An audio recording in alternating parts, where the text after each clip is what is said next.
Let's go. New setup, new me, boys. Let's get it. My name is Matthew, aka Mattman. This is the a la carte sports betting channel. Here we go through the best bets, mainly for UFC, but focus on a variety of sports.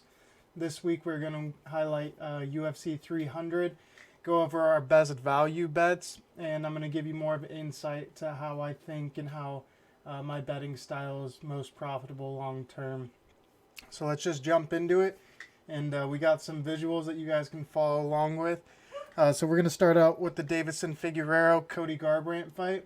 Currently the odds are minus 310 and plus 250, as you can see on the screen there. So let me see if I can. It's not. There we go. There's my little mouse. So when it comes to what those mean in theory, for a betting structure, it means you have to bet $310 on Figgy to win 100. And to give you even more insight, so minus 310, and then Cody Garbrandt is plus 250. They're giving Cody Garbrandt a 27% chance of winning. And in this fight, there's a lot of variables that I think make it to where Cody Garbrandt has a more of a chance of winning.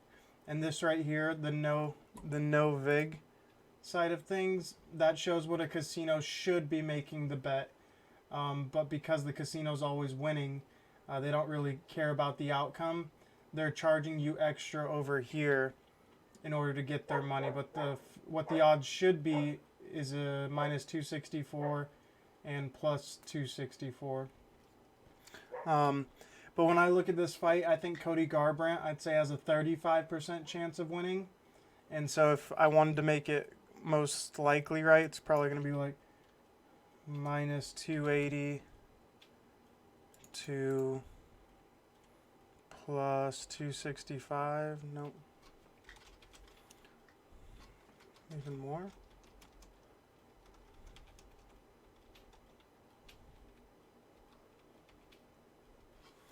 Yeah, somewhere in that range is what I would kind of give it.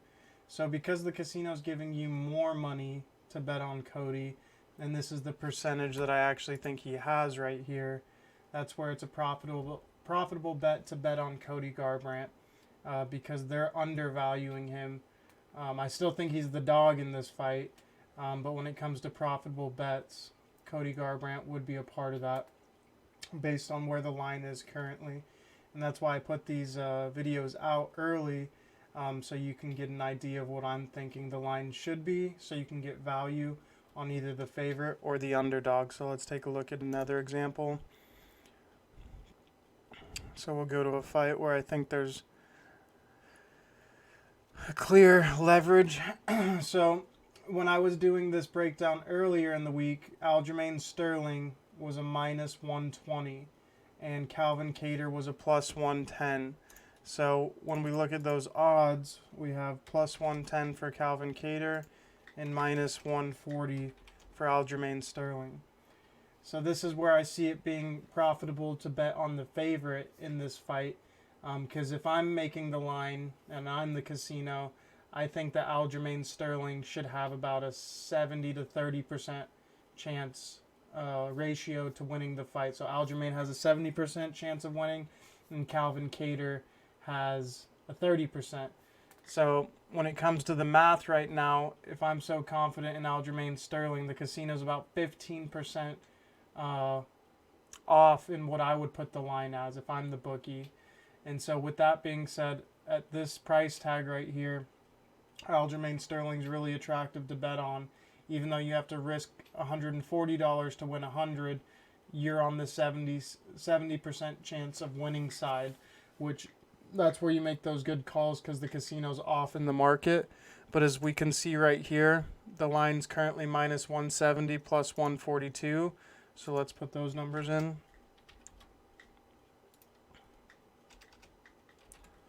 See, it's starting to creep up already to the percentages that I had in place. And so by the time the fight goes down on Saturday, I think we're about to see a minus 210 Aljamain Sterling to a plus 160, 170 Calvin Kattar, which I think is the line. That's why I'm trying to get you guys to understand I'm good at the math and good at making lines and what I think percentages should be for someone to win. And this one's just the perfect example to show that if you had jumped on board with me earlier in the week or my first video like 2 weeks ago on this, you could have gotten the value that I did. When the numbers start getting closer to the odds that I say they are, that's where you really aren't getting, you're really gambling at that point, in the sense of your money isn't going to go as far as it should have gone. And so that Aljamain Sterling, I think I said in the last video, is like the lock of the week for me. But once you start getting to the correct price tag, once he's like 65 to 70% chance of winning, it's not worth betting on him. You have to beat the books at their own game. And this is just like the perfect example, and I hope you understand. And leave any comments or questions in the comment section so I can get back to them and see if I can do a better job at breaking that down. The next fight that I think is a good one to look over is Charles Oliveira and Arman, because I said that Charles Oliveira is probably my underdog lock of the week. And I just think when you look at his resume, being a former champion, defending it so many times, has the most submissions in UFC history, it's hard to give him any type of dog money. That guy's a killer, and this is a killing sport. So let's look at the odds. We got plus 180 and minus 218. So plus 180. Oh, 218 plus 180.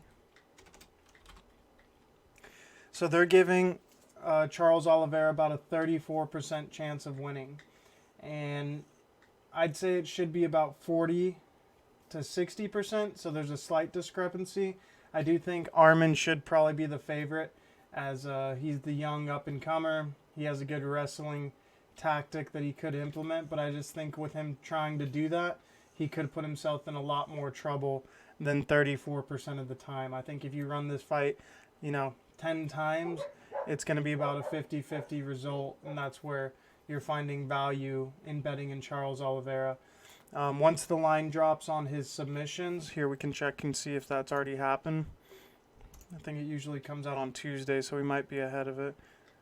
Okay, so we actually have some good ones. So Charles Oliveira by submission is how I see the fight playing out the most, because Arman is going to be trying to wrestle him, and if he does get a clean punch, he's probably going to, fold Charles to the ground. But Charles seems to not go out. He just seems to fall over frequently. So I would be most happy with the plus 400 if you're going to even go with the side that I think has a lot of value. So if you bet, let's just say $5, it'd pay out 25. You bet 100, you're going to win 100 or 500 in total, because you get your 100 back plus the 400 that the casino adds on top. Excuse me, for your risk. So that's where I think a lot of value's at right now in this week is Charles Oliveira. Just to give you an example of the fight that I said was a complete, shouldn't even be put on by the commission, is this fight right here, Bo Nickel versus Cody Brundage. So I told you have to bet $2,400 to win $100, but just to show you what that math means. So we got minus 2,400, subtract that 8. And then what was Cody? Cody's plus 1,200. Yeah, so you see, they're giving Bo Nickel a 92% chance of winning. That's why put on the fight. He has a 92% chance. You're putting him against someone that has a 7% chance of winning. And I do think these odds are disrespectful. It should probably be like 85 to, the 15% for Cody Brundage. But still, he's going to lose the fight. If he doesn't, it's just a great unforecastable moment for Cody. But that's what these odds are representing, is that Cody Brundage has a 7% chance of winning. So I do not think the commission should have even sanctioned this fight. Going to another fight that I think has some value. It's blasted off. So Zhang Wei Li, when I got on her, was minus 300 something, and now she's at minus 500. I still think she wins the fight, but when it comes to a betting format, you can't really use this as anything anymore because the value's gone. Like, it's probably going to be spot on. I'd give Zhang Weili, and I haven't even typed it in, probably like a 80 to 20% chance of winning. I think she wins it 8 out of 10 times, and the other girl gets maybe 2 decisions. So we'll do the math just to see if the casino's finally caught on. So we got minus 500. What was it, plus 380? Yeah, plus 380.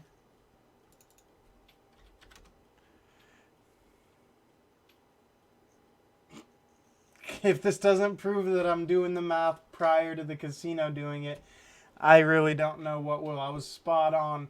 Like, this is what the line should have been right when they opened up the books, but they let the market sway the results to find out if they're right or wrong. And the market looks to be on the correct side. I thought that one was a pretty obvious choice early on in the week. But at this price tag, you can't put the money on her. It makes no sense. The value's gone. And if you want to go to the other side, you're at the correct value, but I just don't see that result happening. So that was pretty, again, I'm having good examples showing you that I'm ahead of the curve when it comes to these betting markets, and I can't bet it now. So I'm not suggesting that you bet it. It just makes no sense now. And I'm here to give you value before the market improves to where it should be. One fight right now that I think has a little bit of undervalue is going to be this Alex Pereira versus Jamal Hill. Alex Pereira, champion of 2 weight classes, going back and forth, not congruent, but shows that he's got a lot of skill and he has the tools to beat basically anyone in the world at this craft. And then we have Jamal Hill, who's coming off of an Achilles tear, been out for about a year and a half, and is getting his chance to win his title back. I think that's more of an uphill climb than the books are suggesting. And so right now, the current odds for this fight, minus 130 to plus 110. So they're saying it's basically an even fight. And when you look at these numbers right here, that's basically a flip a coin. But like I said, I think Alex Pereira has a lot more odds still to go before it's correct. And I would say it's probably about a 65 to 35% chance that Alex wins about 6.5 times out of 10. And so because of that, there's still a lot of value to be had on Alex Pereira. So I think for a straight up bet, or if you wanted to parlay like Zhang Weili and him, I think that's a okay parlay because you should get a plus money on it. And that's where I'm trying to lead everyone to value and at least successful bets or profitable bets if they're not successful. So once the props drop, I'm going to make another video on that. That's probably going to be on Tuesday, my normal time. And we'll go through what we can find the best value on that, so we can try to beat the books before because they get pretty accurate towards Friday and Saturday of the event because the market's pushed it so much. But hopefully we can find some good value and we can all be winners this Saturday. I'm hoping to make a grand this weekend with probably only risking about $250. And yeah, that's the goal. That's where we're at. Yeah, I think that's about all I got for this video. Let me know what you think about the graphics, if the audio's good, everything. I'm trying to work on it day by day, all new to me, but if you're not learning, you're staying stagnant, and we're not here to stay stagnant. We want to grow, evolve, and become the best version of us that we can be. So thanks for watching. Cheers, boys.